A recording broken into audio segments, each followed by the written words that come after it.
Hello.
Morning. I hereby call this meeting to order. This is an open meeting of the U.S. Agency for Global Media Board of Governors being held in compliance with the Government in the Sunshine Act. The digital recording of this meeting will be available for on-demand viewing on the agency's website, www.usagm.gov.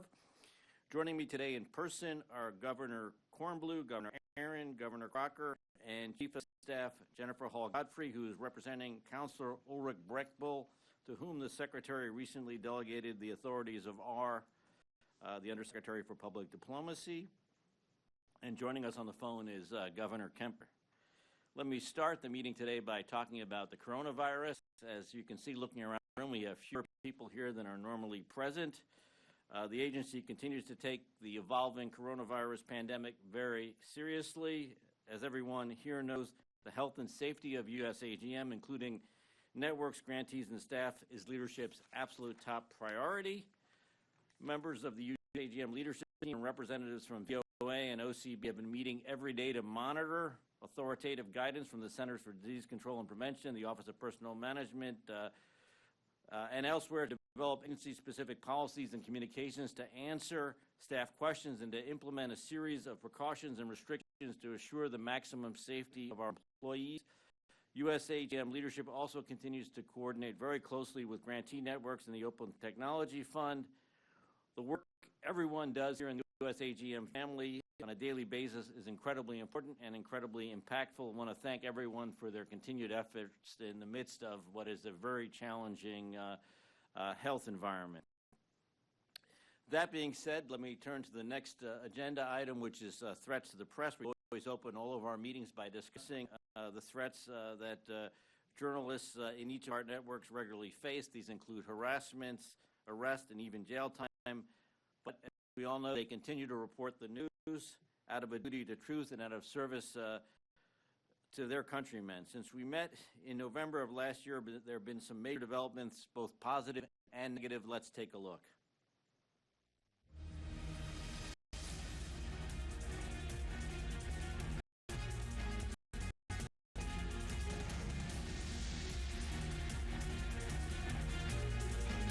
In 2019 ended with very welcome news.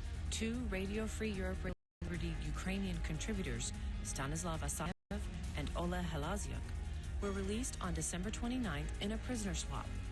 Asayev, who contributed to RFARL's Donbass a Reality reporting unit, had been held incommunicado in Donetsk since the summer of 2017. A political author and member of PEN Ukraine, he was alleged to have been sentenced to 15 years in a penal colony on extremism and terrorism-related charges. RFARL contributor Ola Halazyuk was also detained by Russia-backed separatists in Donetsk in 2017 and was held incommunicado until his release. Both men have returned home and have begun the healing process, though the impact of their captivity will be long-lasting. Вообще, пытки – это целый комплекс мер. Он не сводится только лишь к физическому воздействию, больше давит даже психологически. Also in Crimea, journalist Mykola Semena, who has been on house arrest since April 2016, had his probation terminated and was cleared of all charges. Semena, who contributed to RFARL's Crimea Realities reporting project, was arrested and charged with acting against the territorial integrity of the Russian Federation. Фактически весь этот процесс фактически вычеркнул из моей жизни примерно где-то 4 года, когда я был отстранен от творческой деятельности под угрозой заключения под стражу. USAGM and RFARL are grateful for the release of these brave journalists, but continue to condemn the actions taken against them.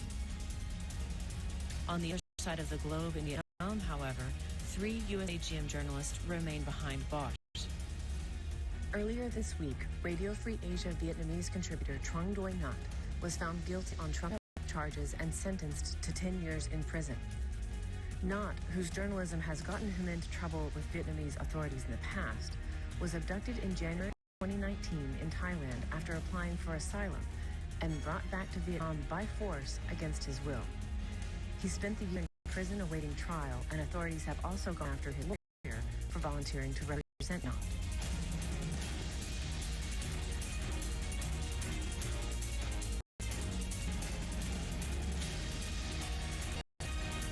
VOA contributor Lo An-hun is also behind bars after being detained in July 2018 for writing about a new cybersecurity law that would greatly expand the government's censorship powers. His family has also been harassed since his arrest, and there is no word on a court date. And RFA videographer and blogger Nguyen Benoit continues to serve a 7-year sentence in An Diem prison. He was arrested after reporting on the government's handling of a devastating toxic waste spill in 2016. His treatment while in prison has been disturbing. He recently spent 4 months in solitary confinement and has been beaten and choked by security guards. He is not expected to be released until the year 2024. But jail time isn't the only way governments try to silence journalists. Restricting access is also a common tactic. The Kazakh government continues to refuse to accredit 2 RFA journalists. This is the latest in a series of efforts over the last year to interfere with the network's operations inside the country. RFA's Taras Iramov has been banned from traveling to Russia or Russia-held Crimea until 2054. He joins photographer Anna Smutko and journalist Lena Savchuk, both of whom have also worked with the Crimea desk of RFA's Ukrainian service and have been banned from travel to Russia. On December 2nd, authorities were given the power to designate individual reporters who work for organizations that have been listed as foreign agents and foreign agents themselves.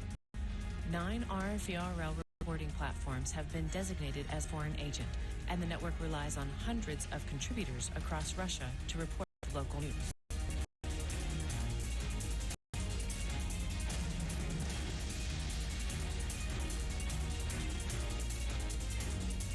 Threats to our journalists also happen on a personal level.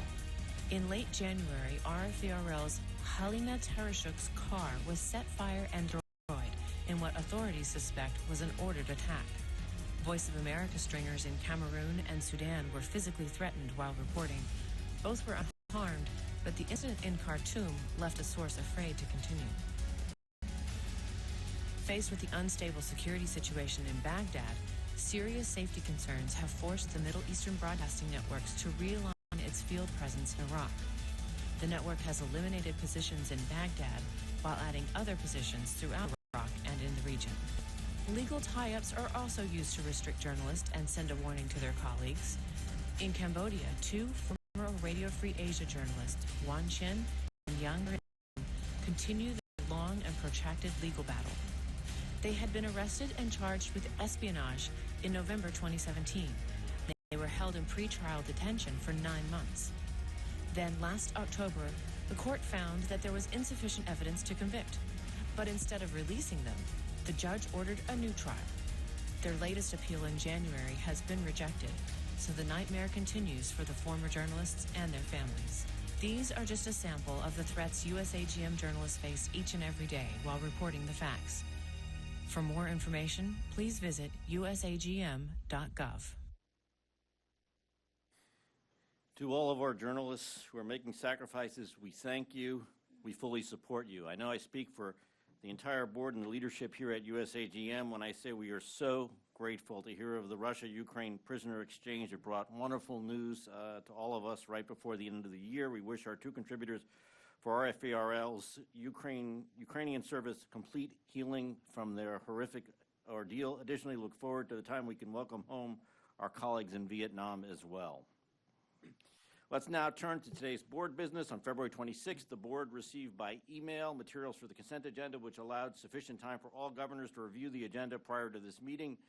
We did not hear comments from any governors. This month's consent agenda is at tabs 1 through 5.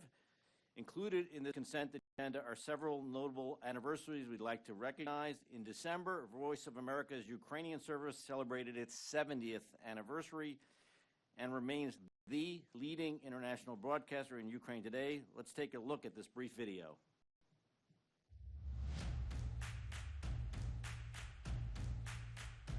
For 70 years, VOA Ukrainian has been delivering news and information to Ukrainians around the world. Радіопередачу «Голосу Америки» з Нью-Йорку. Pressed by the Soviet regime, the Voice of America responded, launching VOA Ukrainian. Always on the front line of news and technology, VOA Ukrainian debuted with the first VOA TV show. America. Сьогодні крізь вікно в Америку.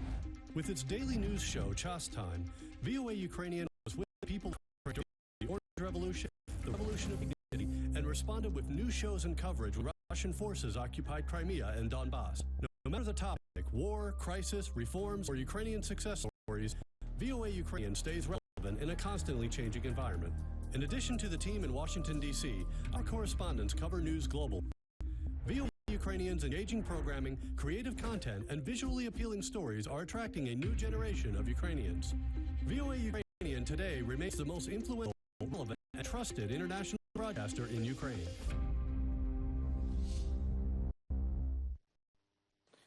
We're also delighted to celebrate this January Radio Mashal RFERL Pashto language service its 10th anniversary of operations in the Pakistan, Afghanistan region. Radio Mashal has served as an essential source of news, information, and entertainment for people in Pakistan's tribal areas and has earned a reputation for professionalism and critical flinching reporting on local issues.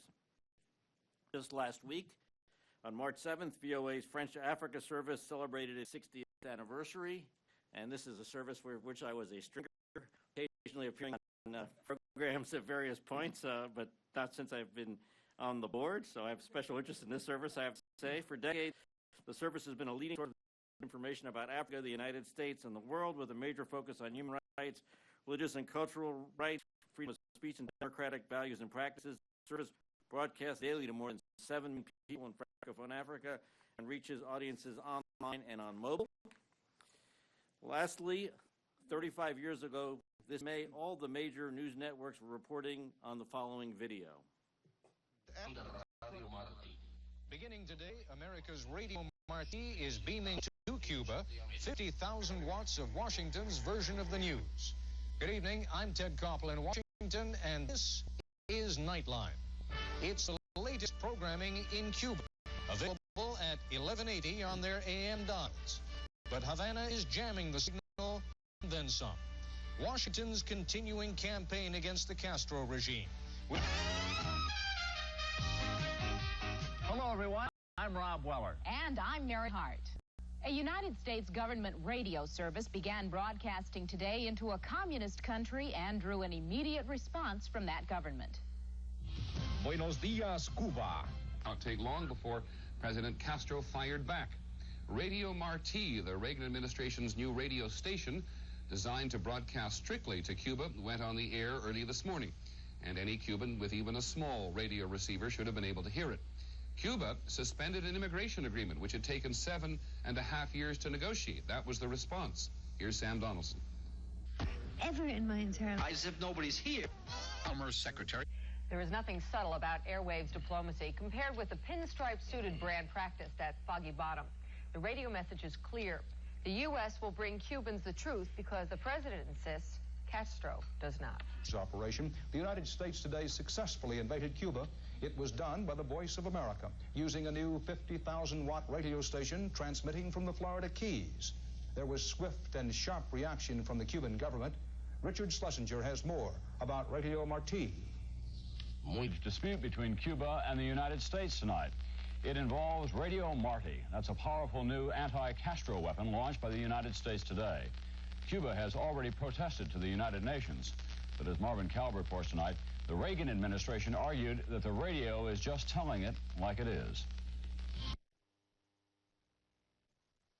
Well, I think we've seen the hairstyles, clothing styles, and graphics have evolved, changed. Cuba remains, unfortunately, one of the most repressive media environments in the world.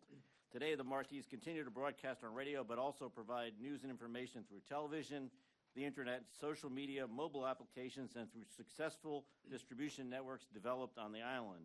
The Martis has served as a vital communication link to the Cuban people during economic, cultural, and political hardships, as well as a period of dynamic changes in U.S.-Cuba relations. At this time, I'd like to ask the governors to see if they have any comments on the consent agenda, which include the draft minutes and the resolutions honoring the various services on their anniversaries. There being none, do any of the governors wish to move for adoption of the consent agenda by the board? Right. Governor Aaron, is there a second? Second. Ambassador Crocker. Okay, all in favor, please say aye. Aye. Any opposed?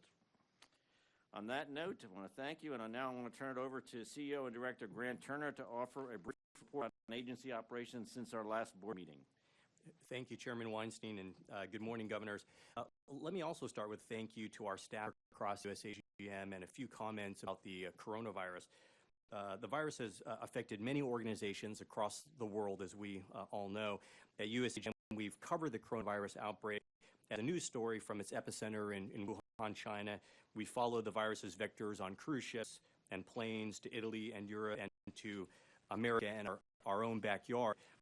The story has drawn millions of people to our broadcast properties in countries that are denied full and open information because people simply want the truth to protect themselves and their families, friends, and loved ones. We've been there to provide that information without disruption.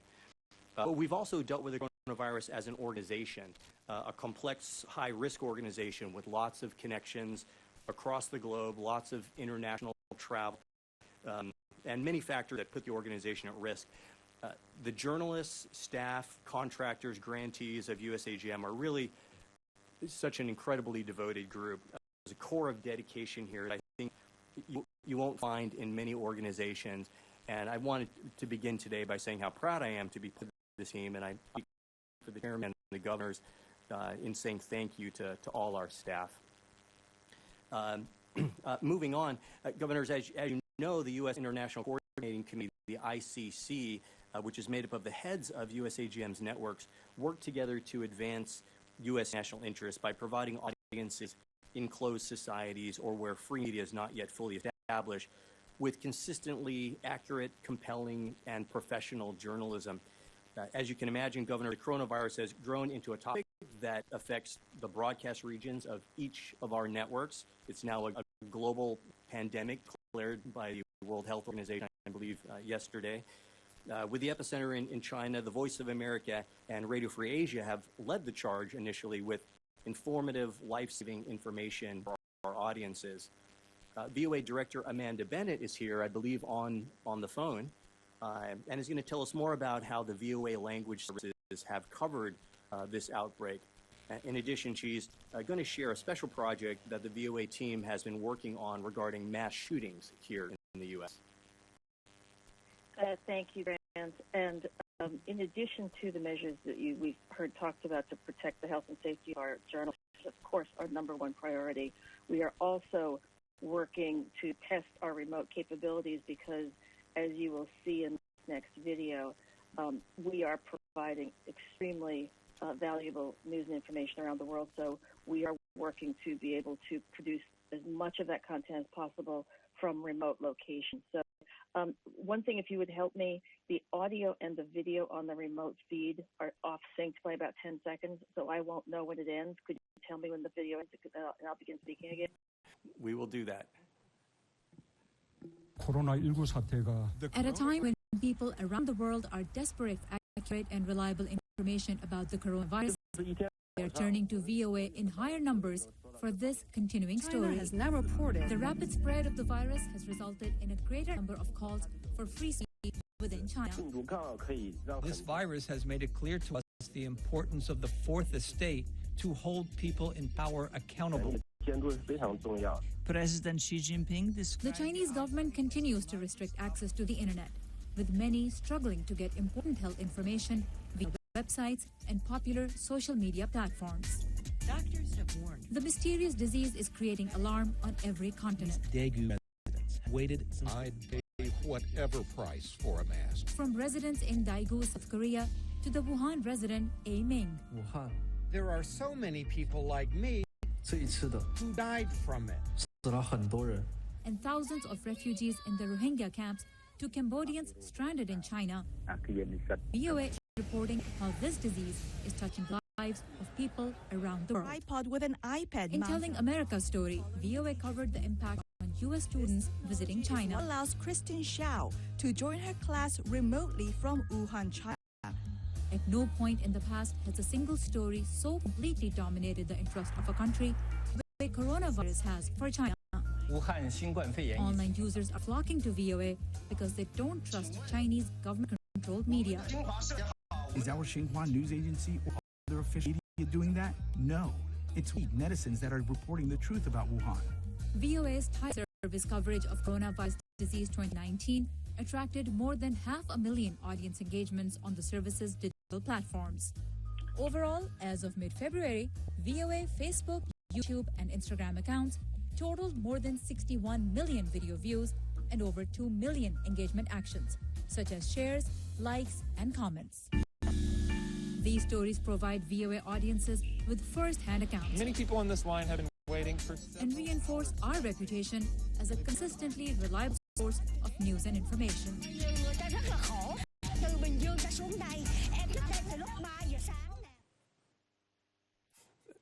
The video just ended, Amanda.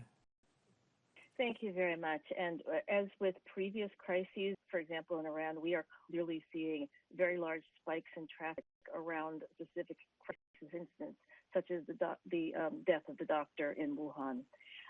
This second, much shorter presentation is just an example of another aspect of our mission, which is to try and reach everyone with information that serves everyone across the United States, to represent the United States as we possibly can.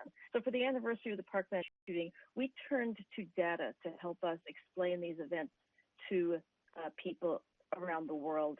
And the database that we're using goes back to the 1960s. So we're looking at a wide swath of mass shootings. Here's just a quick look at that. VOA's new History of Mass Shooters project is the most comprehensive and insightful profile yet of the 171 men and women who, over the past 5 decades, killed more than 1,200 people in mass shootings at schools, universities, businesses, government buildings, churches, synagogues, nightclubs, and other public spaces across the U.S. Published on the second anniversary of the Parkland, Florida high school shooting that killed 17 students and school staffers and wounded many others. The History of Mass Shooters is an interactive database and textual narrative focusing on the psychological and personality makeup of the shooters and other social and environmental factors that may have contributed to these heinous crimes.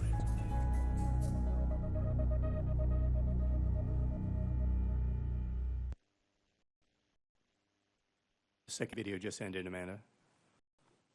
Okay, thank you very much. And that's the end of my presentation, and we'd like to be able to continue to do this kind of work throughout whatever crisis comes ahead of us.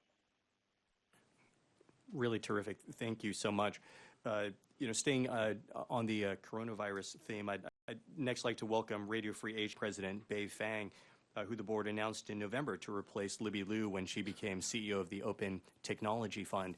Coronavirus has been at front and center of RFA's reporting recently, and she is here to tell us more about that, as well as a project that both RFA and Radio Free Europe, Radio Liberty are working on together. Thanks so much, Grant. It's my pleasure to be here today and to represent Radio Free Asia. As much as coronavirus is taking over our lives here now, it's been dominating our coverage in all 9 of our language services since the beginning of the year. From the very beginning, when the first cases were discovered in Hubei province through to now, the handling of the virus has been a case study in governance, transparency, and people's appetite for the truth. As China censored the news and refused to let its citizens know about what they called this new Wuhan pneumonia, RFA's videos on the topic received 23.5 million views on Facebook, an increase of 840%. And as the virus spread to Southeast Asia, we filled a gap for much-needed public education. Now it's telling that at the very top of a list making the rounds on Chinese messaging app WeChat for emergency preparedness, at the very top of the list is a shortwave radio, so that even if the internet is turned off by authorities, which it has been doing intermittently in Hubei province, people can keep in us and learning the truth. So with that, let me show you our video. The deadly COVID-19 is spreading from China across Asia. Radio Free Asia's 9 language services are tracking the outbreak from closed countries where people seek uncensored and timely information.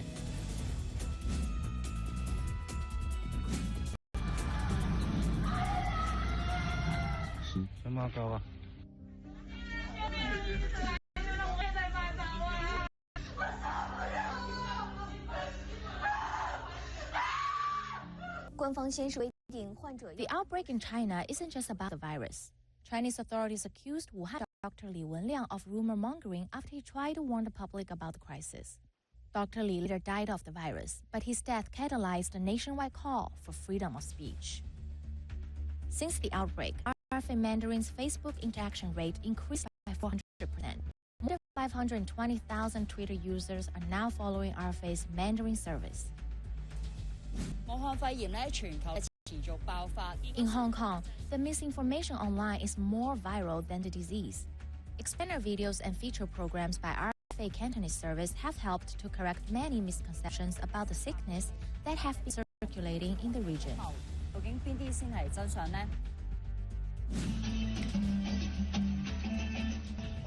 This viral video outraged the Uyghur exile community. Many also fear a rapid spread of the coronavirus could happen in Xinjiang, where over 1 million Muslim minorities are detained.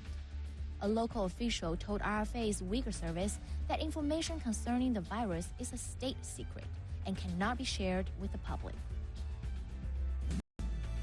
RFA's Tibetan service obtained citizen videos from Lhasa showing no Tibetans or tourists in the normally teeming Barkor area. Authorities in North Korea say the country still has no confirmed cases. However, RFA Korean service broke the story that a North Korean hospital's unusual decision to cremate 12 patients raised fears among the public living nearby. RFA's Southeast Asian services also provide extensive coverage of the outbreak, where most countries have limited public health resources. Cambodian Prime Minister Hun Sen allowed an international cruise liner to Cambodia, drawing applause and criticism. RFA's Khmer service reported activists are urging Hun Sen to reconsider his politically influenced decision not to cancel flights from China. In Vietnam, businesses have taken a heavy hit due to the crisis. RFA Vietnamese report on how a baker in Saigon began producing bread flavored with chicken fruit to help local farmers stuck with a surplus of the crop as exports to China halted. This video, reported by RFA's Burmese service, drew 2.8 million views on Facebook. It shows Burmese migrants panicking about the virus after the Singapore government raised its alert level to orange.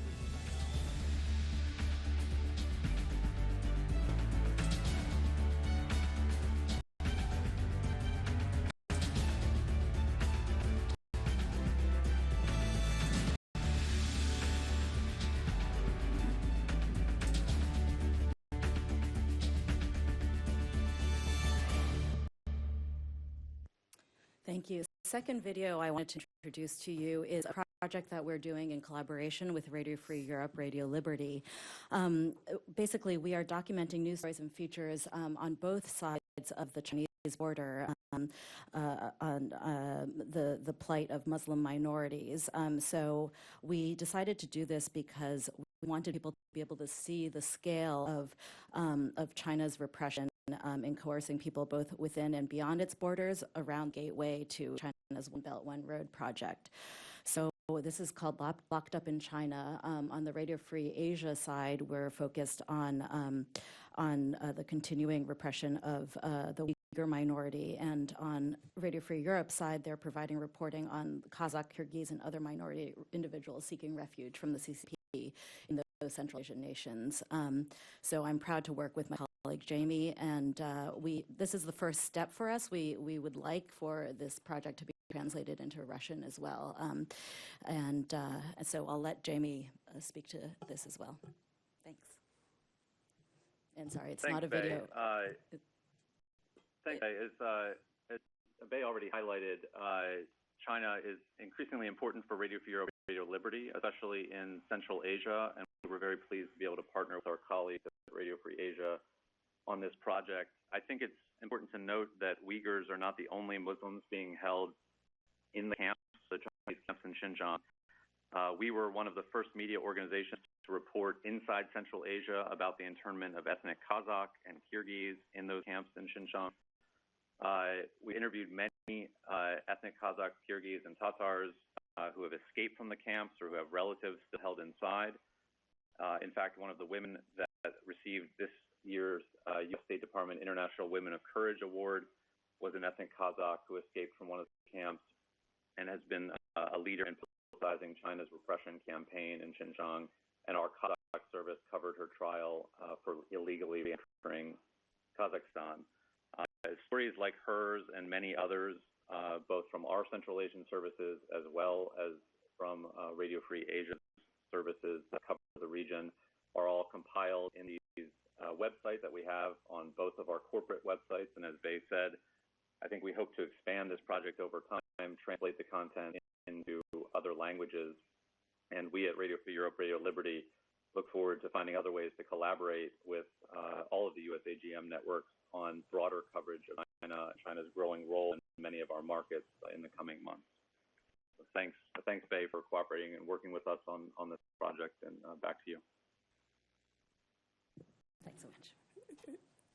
Thank you, Jamie, and thank you so much, Bay. It's always great to see ways in which the networks are collaborating on information that's so important to the respective audiences.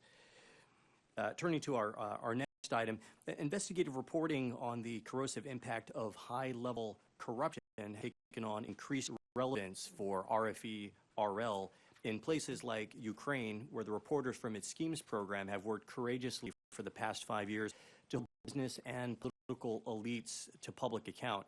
In Azerbaijan, efforts by RFE-RL journalists such as former bureau chief Hadija Ismailova have exposed self-dealing at the highest levels of the state. And in Bulgaria, where numerous government officials have been forced to resign as a result of spotlight the service has directed at official impropriety.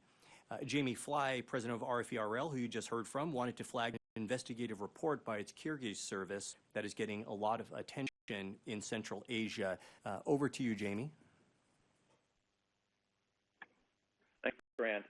Before I introduce that Kyrgyz report, I just want to, given the conversation about coronavirus, highlight that we, like the other networks, are extensively covering the spread of the virus in our markets, especially in countries like Iran, which has really been hit hard by the virus. We're also placing special emphasis on countering disinformation about the origins of the virus, which we've seen propagated by the Russian and Iranian governments, trying to provide facts to our audiences about the spread.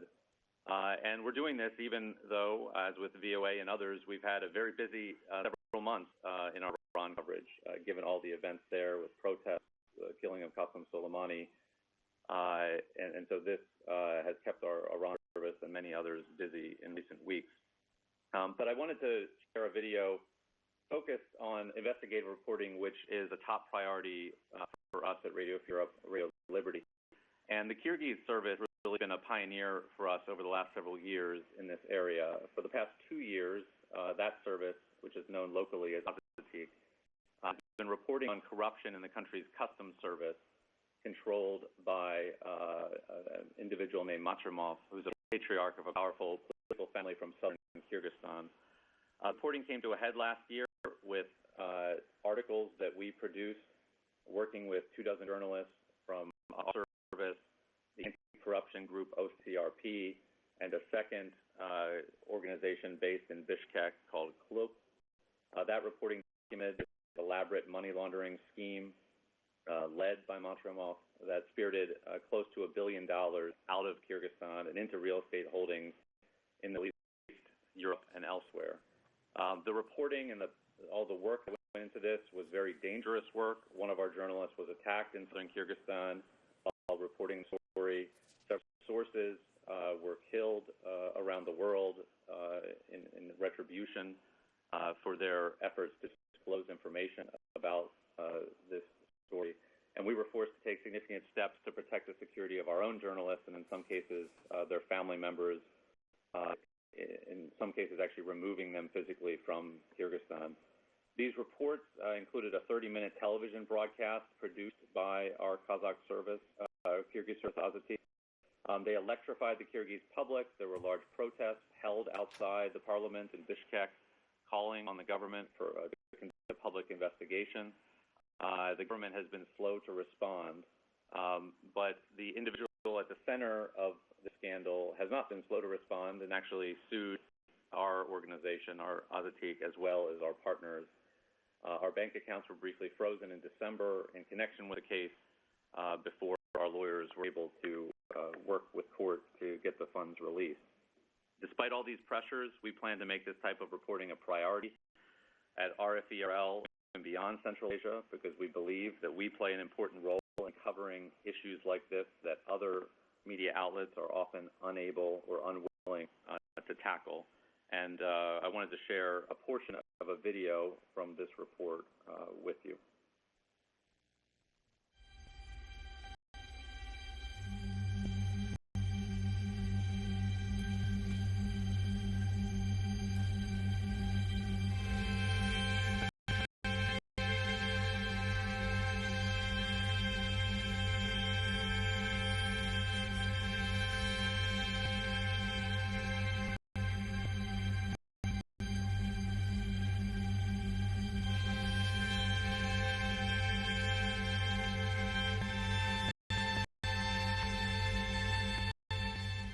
Ağırıp kaldı. Ana ölmüş oldu da tök balısı varken de. Uğur pulunu alıp al, pulunu götürüp koyalım buram. Pul için.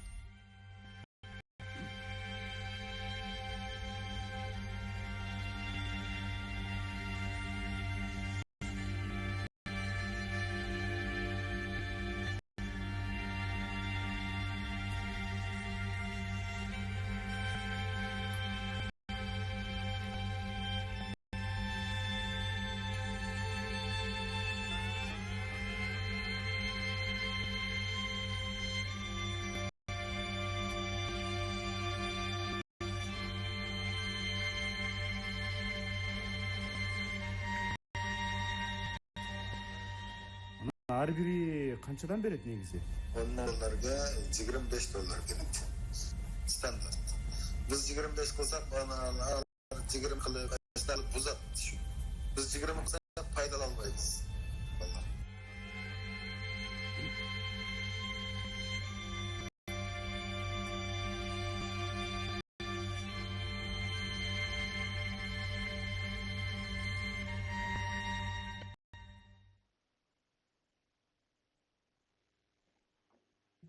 Thanks, Grant. Thank you, Jamie. A really interesting and powerful story. I appreciate that. Turning to MBN and Al Hurra, this year started with an intensification of relations between the U.S. and Iran. And for audiences in Iraq and Lebanon, Iran's influence has been quite pervasive. Ambassador Alberto Fernandez, president of the Middle East Broadcast Networks, is here to share how the network has covered this story. Ambassador, to you.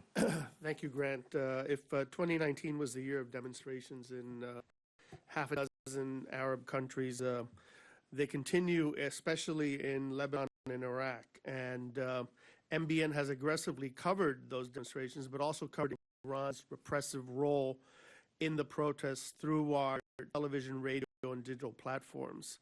This is a topic of our investigative reporting and continues to be one that we're highlighting as well. We report how Iran destabilizes these efforts towards reform and towards democracy.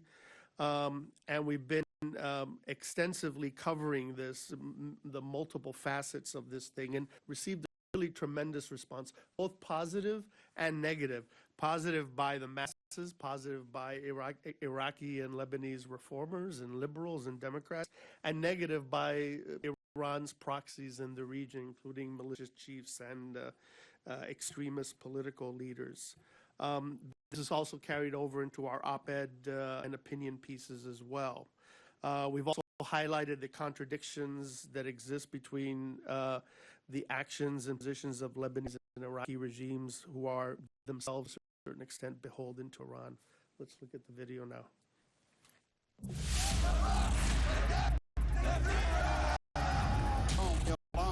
سبب دمار العراق. لماذا تتعامل إيران مع هذه الدول بهذه الصورة الاستفزازية؟ احنا نريد تغيير. ماذا عن النفوذ الإيراني في التحكم بمفاصل الدولة؟ من الذي يقتل المتظاهرين؟ إيراني. We put pressure on the Iranian leadership, and I think you see that.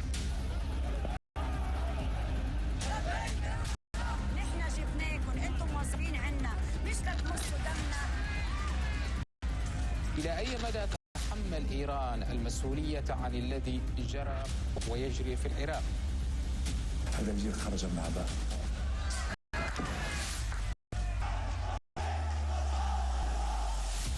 إيران تقف وراء هذا الاعتداء على داعش وما يضرب قناص، يضرب علينا السنين.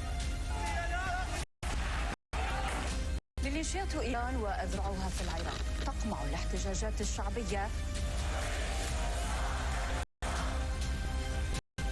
أعتقد العراق بلد فيه من الحريات حقيقة الشيء الكثير.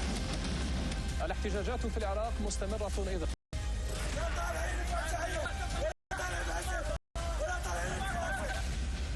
وهذه هي الصورة الكاملة. I would just add one last thing, that this coverage of Iranian subversion and repression in the region is carried over, of course, into Iran's coronavirus denial and blaming of the West, and we push back aggressively on their disinformation in Arabic and their proxies and as well. Thank you. Thank you, Ambassador. Really, compelling stories from Al-Hura and Salwa, and I know we'll talk later about some of the large increases in engagement and audience reach. Turning now to the Office of Cuba Broadcasting, where Acting Director Emilio Vasquez has been hard at work in Miami. He's joining us by phone, I believe. Emilio, are you there? Yes, Grant. Let me turn it over to you to introduce the presentation. Absolutely. Good morning to everyone there. I'd like to echo the sentiments that obviously everyone has shared regarding our journalist safety being our primary concern with regard to the coronavirus. We are working in tandem with the USAGM and the sister entities on the plans that we are pursuing with regards to keeping our employees safe, and that continuous process. I'd like to mention that over the course of the last 5.5, 6 months, we've made a tremendous amount of progress at the Office of Broadcasting, and I'd like to recognize our staff as always for the tremendous amount of tenacity and work that they put into the products that we all see through our different distribution platforms. I'd like to ask for the video to be played, which highlights a number of these digital first strategy initiatives that we've been pursuing and transitioning to over the course of the last 5 or 6 months, and also provide a little more insight on analytics with regards to our programming, as well as mentioning the fact that at the previous board meeting I had just recently mentioned that Jose Daniel Ferrer had been imprisoned, one of Cuba's leading activists, and continues to be imprisoned on the island. And to him we add Otero Anta, a prominent Cuban artist who's also been imprisoned for the last few weeks.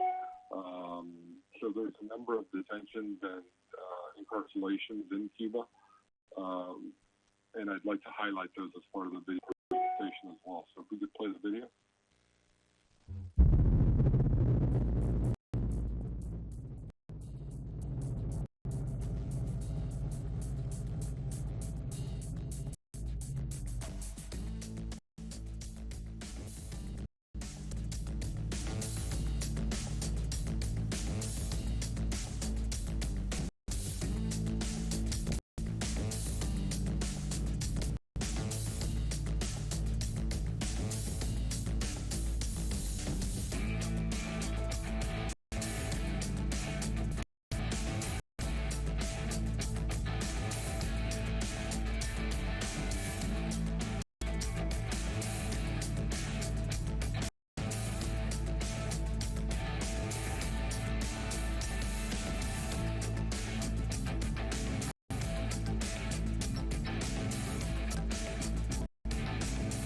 Elementos que nos llevan a la memoria el histórico éxodo cubano. Rap es poesía, aunque a la gente no le guste reconocerlo, ¿no? Es una forma urbana, ¿no?, de hacer poesía, una forma moderna de hacerlo.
Gracias por continuar en sintonía con Radio Martí. Aquí estamos para siempre ofrecerles los detalles de las noticias principales en Cuba, también el resto del mundo.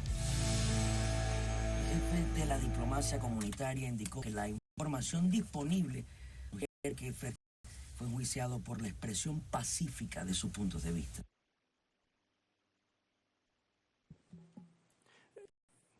Thanks, Emilio. The video was a great representation of some of the terrific content that you folks are working on. We appreciate the great efforts of the team at OCB. There's really a robust modernization that all of OCB staff are carrying out, and we see it and really appreciate it. One of your colleagues, Steve Kappas, is here in the room with us, and I know he's spent a lot of time in Miami, and I'll just invite him quickly to make a couple of comments, too. This is a 10-second footnote to that. The number one, a huge word of thanks to Emilio Vasquez. He's done an amazing job in a short amount of time. Every network has an enormous challenge in front of them. His is not only being a relevant, trusted source of information to the people of Cuba, but also challenging the status quo within our own operation there in Miami. And that's a huge challenge. And I think, as you can see from that, the whole goal is to be, if you will, not your father's radio, TV, Marti, and a modernization effort is underway, and Emilio deserves a huge support and thanks from this group. Thank you, Stephen, and thank you, Emilio. We're giving you a round of applause here in the building for your efforts. Well, thank you, Grant and Steve. I appreciate those kind words. But none of this obviously is possible without an excellent team of professionals that surround me here at OCB. And I'd just like to, highlight that as well. Terrific. Yeah, we're looking forward to great things to come.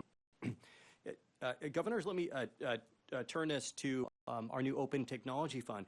For the first time, we have a report from the newest member of the USAGM family. OTF's Chief Executive Officer, Libby Liu, is here to talk about the increasing use of internet shutdowns globally and how we're working around them to get information to those who need it. Hi, everyone.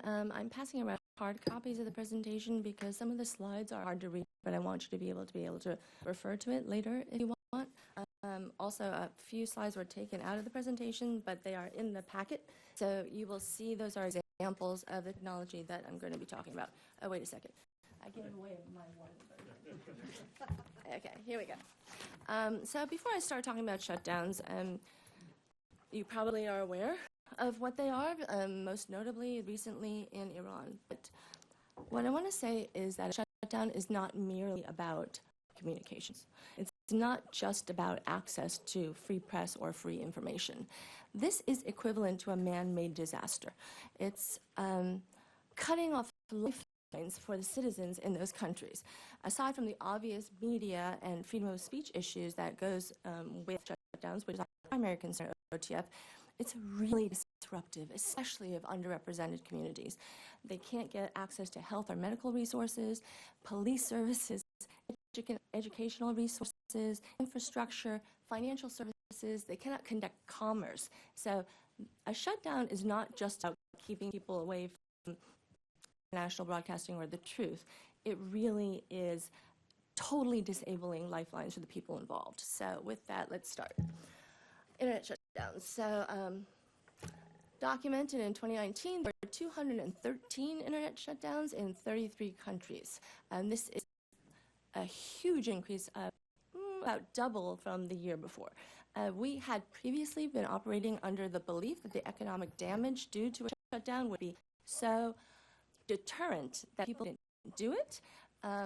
But they are getting much, much more sophisticated, and it seems that the economic issue is not as big a deal.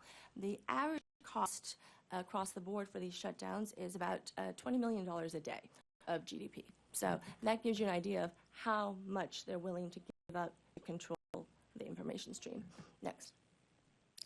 So this is a depiction of where the most significant internet shutdowns happened in the last year. You'll see that the majority, of course, is in India, and as you may or may not know, a lot of that is due to the provincial control, city control, and of course the huge long-term shutdown in Kashmir. Next.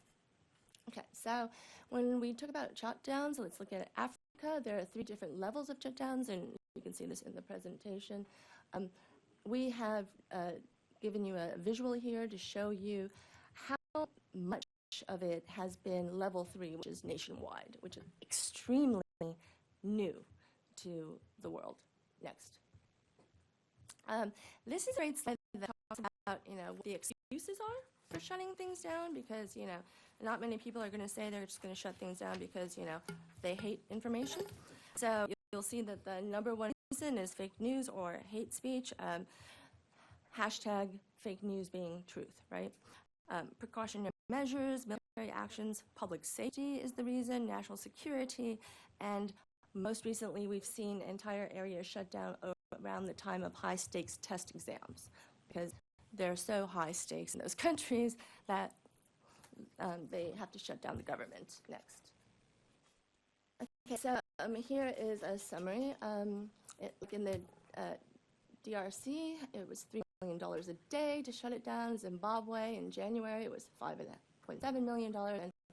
And in the June shutdown in Sudan, it was $1 billion for the month that they closed down their internet. So it gives you an idea of how much they're willing to invest. Next. Let's talk about the Iran shutdown. We're just going to dive quickly into that. Next. Wait, what happened to all the slides related to the Iran shutdown? Oh, okay, they're gone. So if you will turn in your pack to page 20, you will see the previously included visuals. Okay, so what you're looking at on these visuals, I'm very sorry on TV that you can't see this. It's this page. Yeah, it ends on 18. Oh, I'm sorry. It's probably numbered differently in your packets. So yes, that's the page right there. Okay, so this page that looks like this is what we're talking about here. Okay, so what is super significant about the Iran shutdown is it demonstrated a level of sophistication that we have never seen before. The top chart shows you the connectivity over the course of the 48 hours preceding the shutdown, which shows that they had to do a lot of work to shut down the internet in Iran, and it took over the course of 48 hours before they could do it. The sketch that you see to the left, I'm sorry that I don't have enough of these hard copies for everybody, shows how they did it. So the ones that are green are ISPs, the ones that are orange are international gateways, and the ones that are red are international transit providers. So the problem with Iran is that there are so many ways internet goes into Iran, unlike Iraq, that they can't just flip a switch and close it down. So this was very significant in our findings. The best and most scary part of this is the diagram that you see on the bottom right-hand corner. What Iran was able to do, which we have never seen before, is they were able, through this process, to shut down everything except for these tiny little pink ones you see at the bottom. These are state-run media. So what they did was they kept open enough internet so that their citizens could get their own propaganda, but nothing else. And that is an increase of sophistication that we've never seen before. So I think that was super important with Iran. So I guess let me see what the next slide is so I can talk to it. Okay, shutdown solutions. Next, do we have the next slide? Great. Okay, super. So this is a slide that shows shutdown solutions that OTA is working on. In your packets, you will actually have visuals that will show you how these work. They are not on the online version. So the first is peer-to-peer messaging. These are tools that allow people to communicate with each other without the internet. And they're primarily Bluetooth related. Sometimes they're ISP related. Sometimes they're AirDrop. All those kinds of technologies that are peer-to-peer for messaging are super, super useful in these shutdown situations. Particularly the project that I put on the presentation is Briar, which you will see in your packet. It demonstrates how Briar works, You get with people that you know that you someday want to talk to if you have no internet, and just put your device next to them and they handshake, so that in a shutdown situation such as a mass protest, you can still connect with all of the people that you have established secure relationships with. This is a way to keep the trust inside a closed group so that it doesn't get out. The second major way that we are pursuing is peer-to-peer content distribution. The technology that we pushed out during the Iran shutdown is called Sino. You will have a visual of it in your packets. What it shows you is that you can put content on your own device and then separate it from things that are visual and able to see by authorities, for example, versus things that you want to say privately and share with other people in a peer-to-peer way. So it's opportunistic.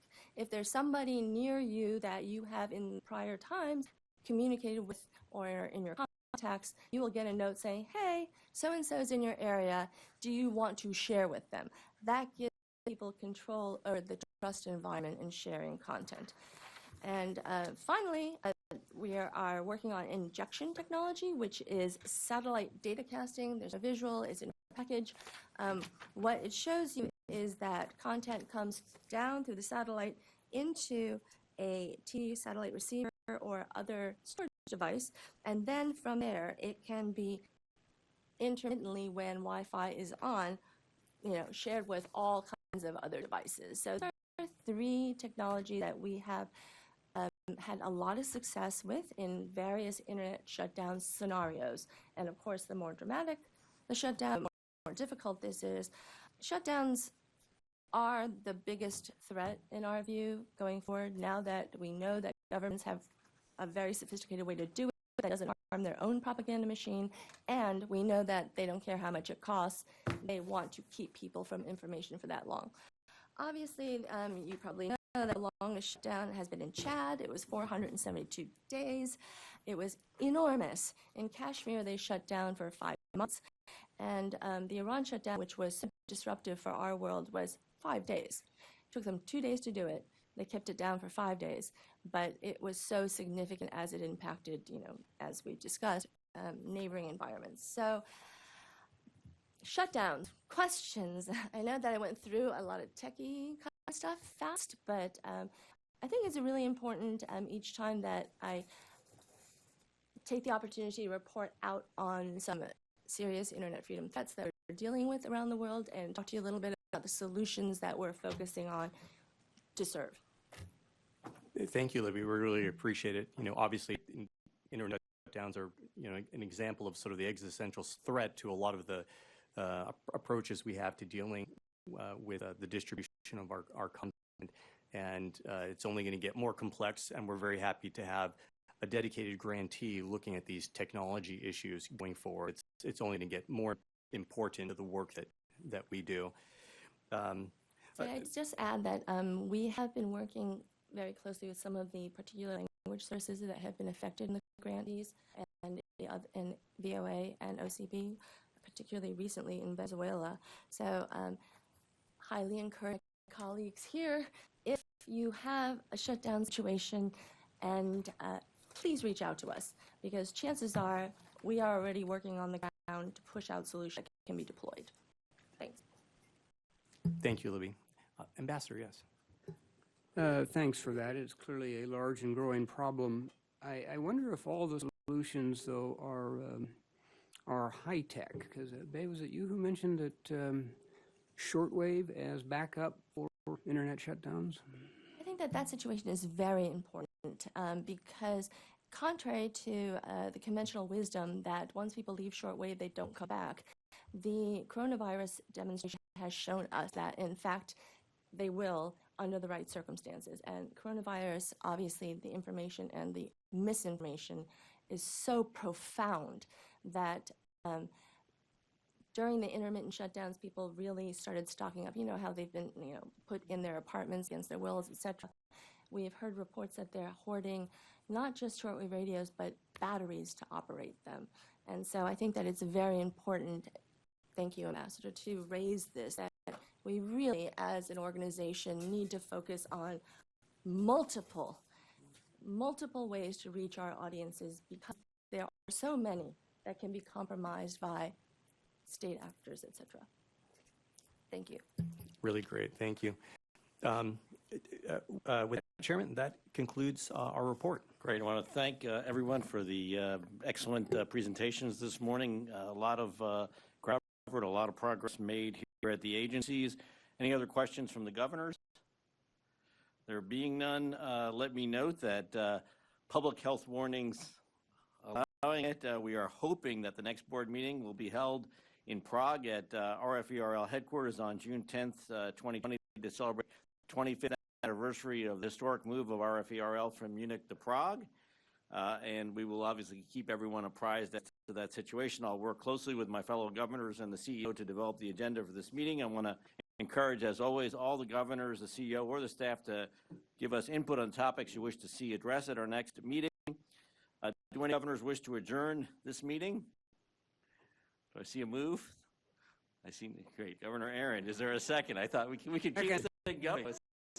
Okay, the second, Ambassador Kornblue. All in favor, please say aye. Aye. Great. I want to thank everyone once again. This concludes the formal meeting of the USAGM Board of Governors. I really want to thank everyone in the USAGM community for all they are doing in the face of multiple threats, not just from repressive regimes, but in the face of the coronavirus, and really want to applaud the measures that our teams have taken under Grant's leadership. Thank you very much.